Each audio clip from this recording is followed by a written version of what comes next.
Good morning po. Welcome po sa 5th Generation Hobby Shop. Welcome to another review and unboxing. Shoutout po natin si Sir Doms Ramirez ng General Trias, Cavite. Sir, welcome to 5th Generation Hobby Shop. This is the 1911 Classic Type A. Ayan. So may kasama na po itong bala, 4,000 shots na bala. At yung extra order nyo po na isang pack at saka isang tangke ng green gas pop dino. Ayan, number 12 standard power, and also comes with the silicone oil, free silicone oil. Okay, so ito po yung box nya. Yan po yung brand, W8 Airsoft Gun Gas Blowback Pistol 1911. This is made in Taiwan po. Okay, saan na natin. Okay, of course, comes with instruction manual. Scan nyo lang yung QR code, sir, para sa parts explosion and instruction manual. And ayan po yung unit.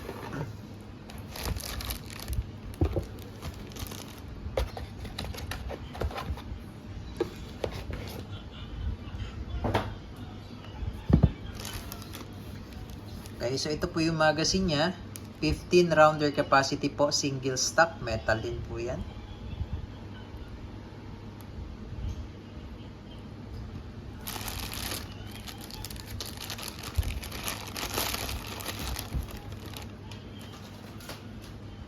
Ayan, ito po yung 1911 Classic Type A, full metal, metal slide, metal frame.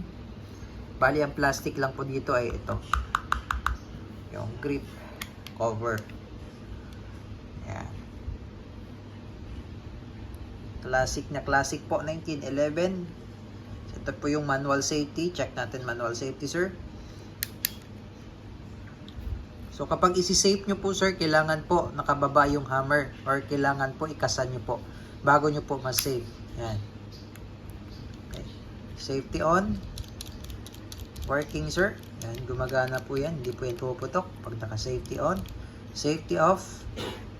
Ibababa nyo lang itong safety. Yan. Okay. So ngayon, sir, ang isa namang safety feature na to is yung beaver tail. Ito po.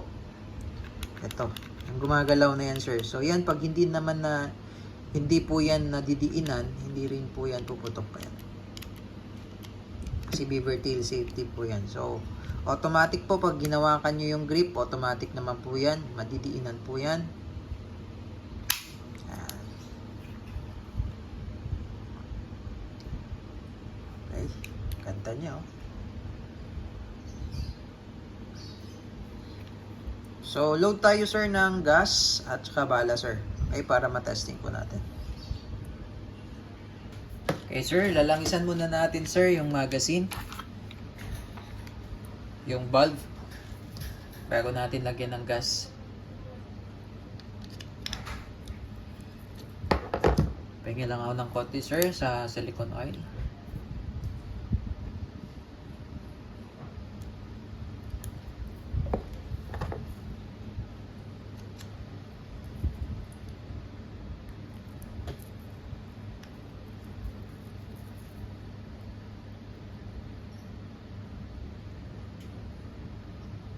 Okay. And then, ito naman, sir, lalagyan natin, sir, ng petroleum jelly, yung slide. Okay, babaklasin ko lang, sir, ha.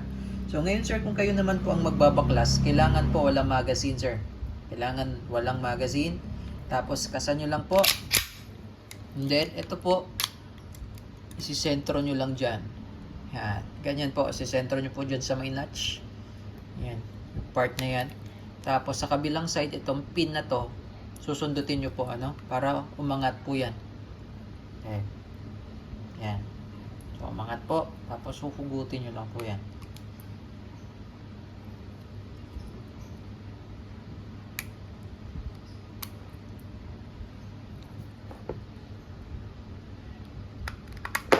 Ayun. So, ito po yung lock. Okay. Yung sticker. Yan. Sticker lang po yan. Okay. And then, slide. Okay, so ito po yung mga internals niyan, sir. Yan po yung loob. Ngayon, sir, ito po yung nilalagyan ng oil. Pwedeng silicone oil, pero mas maganda po yung petroleum jelly kasi hindi po agad siya natutuyo.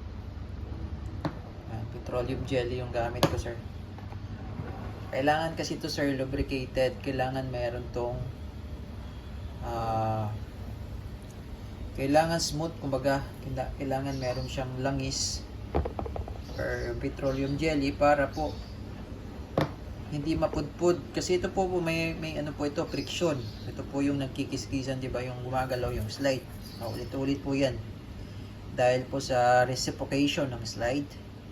So, ito po kailangan po itong lubricated or kailangan may oil.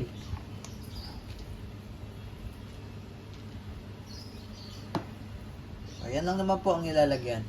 And then, ibabalik po natin yung slide. Papasok nyo lang po ito. Dito po.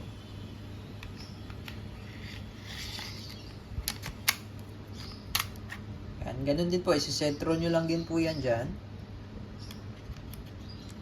Pasok po yung lock. Yan. Spot na siya ngayon, sir. Yan. Punas-punasan na lang natin yung excess. Yan.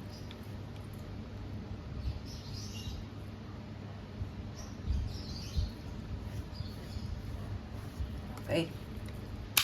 So, ngayon, maglo-load tayo ng gas, sir. So, sa paglo-load po ng gas po, sir, bali inverted position po, pati warik dapat po ang magazine, tapos yung gas na sa ibabaw. Yan, ganyan po. Tapos, press nyo lang, tapos bilangan nyo po 3 hanggang 5 segundo po.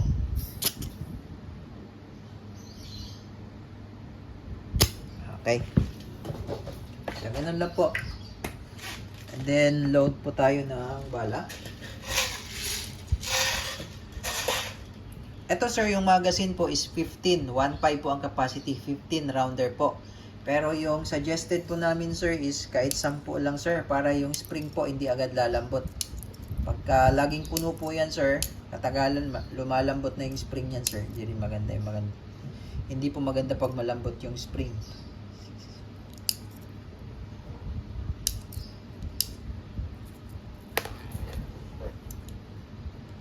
Ayan, sir.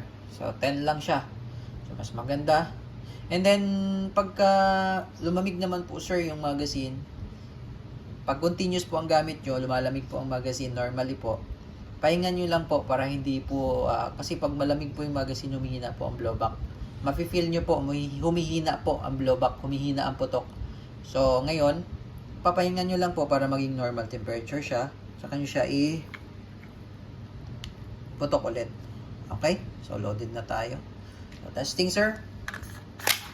1911 Classic Type A Silver WE Airsoft Pistol.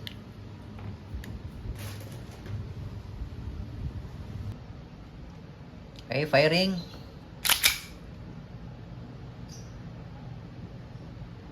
Yung sight pala nito, sir, naka-fix na po, ano? Rear and front, naka-fix na po yan.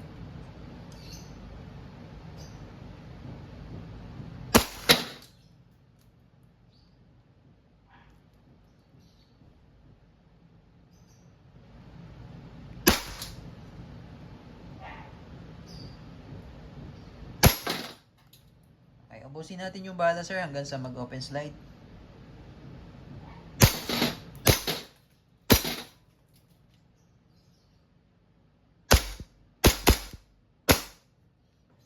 Yan. So, ayan po, sir, yung itsura kapag wala na pong bala.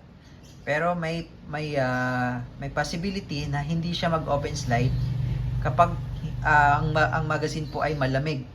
Okay? Pag malamig ang magazine, minsan hindi siya nag-open slide. Okay? So, ito po, release nyo lang po yung magazine. Yan, katulad nito ngayon, medyo lumalamig na siya. Pag continuous, malamig na malamig po ito. So, tendency hindi mag-open slide. Ngayon po, para ibalik yung slide, ang gawin nyo po, tulak nyo lang ng bahagya. Then, baba yung slide, stop slide release. Then, release the slide. Yan. Hammer down. Okay, all goods na po tayo, sir. 1911 Classic Type A WE Airsoft Pistol Gas Blowback.